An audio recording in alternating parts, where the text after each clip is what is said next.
Good day everyone. For us to get effective governance system change in South Africa, bad things would first have to happen, and these bad things will be difficult for many people to deal with because these are things that would be unexpected to many of them.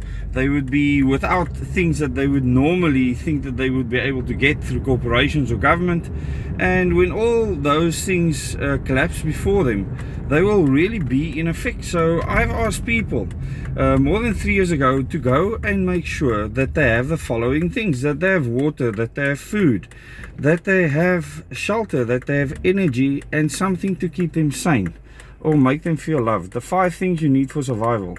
And the other thing I told people is that there's 3 things that will happen in South Africa that will be main focus areas, and most of them have already happened or are in the progress of happening. And that is that the Zulu kingdom will be under attack to destroy it completely. Eskom will be destroyed completely, and the next thing is there will be a massive secession battle. And all of these things I know because of my past time and intelligence information. The time that I spent with many things that gave me the information that I have to know that these things are afoot. And to get the system changed, the political system changed, things would first have to happen to people, and you will suffer greatly. Those that are prepared, they will have the most freedom during this time, but the next 3 years are going to be extremely tough in South Africa. And you know, the Rothschild created financial system that we have at the moment, and the Naspers controlled media like News24, etc., they will play out a narrative where they will not tell you about these things because they don't want to tell you the big picture, the reality of what is happening. And history will judge me for the things that I have said, for the things that I have warned people of. And I don't have to do this. I can just look after my family if I wanted to. But I do care about the people of South Africa. I do care about this country, and this is why I'm making this video and giving you a warning that the next 3 years are probably going to be the most difficult that you've ever been through. When people like Dr. Frans Cronje speaks of everything panning out nicely, he's just looking at the current political system. That is the problem. He's defending it and protecting it with everything he's got.